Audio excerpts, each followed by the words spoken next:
बेटी का शादी करना था, बेटी का शादी करना था। और जब वो गए लक्ष्मी जी का तपस्या करने,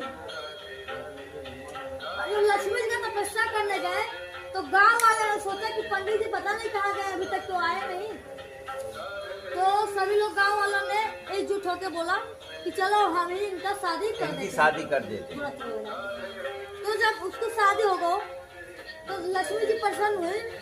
जब साधु का तपस्या पूर्ण हुआ तो लक्ष्मी प्रसन्न हुई और बोले कि मानो भक्त तुमको क्या चाहिए, वरदान मांगो।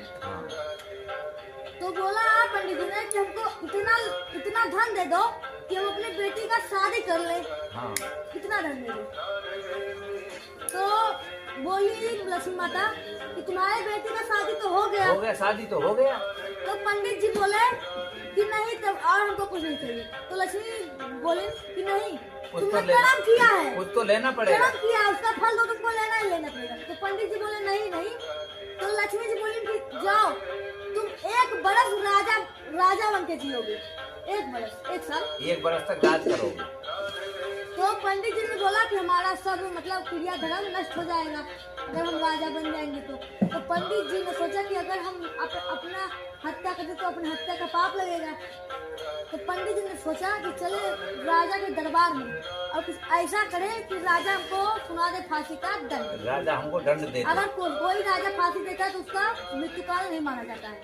तो पंडित जी गए राजमहल में, अपना जूता निकाला और खूब जोर से मारे। राजा जो राजा था वो तो मुंह नीचे कर दिया, पीछे सर्प नहीं थी, उसको छत्र लगा था, छत्र के डंडे पे लगा। छत्र के जब डंडे पे लगा तो सर्प था वहाँ पे, और जब सर्प को लगा तो सर्प नीचे गिर गया।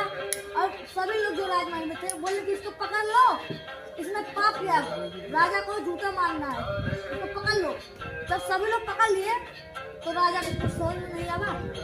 अपने मतलब जो साधु संत होते हैं, कुल पुरोहित, हाँ कुल पुरोहित को बुलाए, तो उनका जो कुंडली होता है वो निकाला गया। तो उसमें लिखा था क्या कि आपका सर्पयोग था, मतलब कि सर्पयोग आपका दूर हो गया, आपका सर्प से मृत्यु था। पंडित जी बचा लिए, पंडित जी बचा लिए, पंडित जी बचा लिए। तो राजा तो भाई पंडित जी को पार रखला कि पंडित जी आज हमसे वजह से मेरा जान बचो, अब तो अपने सिंहासन पे बैठाएंगे। पंडित जी को सिंहासन में बैठा, तो पंडित जी बोले नहीं नहीं हमको फांसी दंड सुनाओ। तो देखो जो पंडित होता है ना उसको थोड़ा प्यार, जैसे आप हो भाव, मैं करता हूँ भाव प्रेम। तो अगर कोई सच्चा पंडित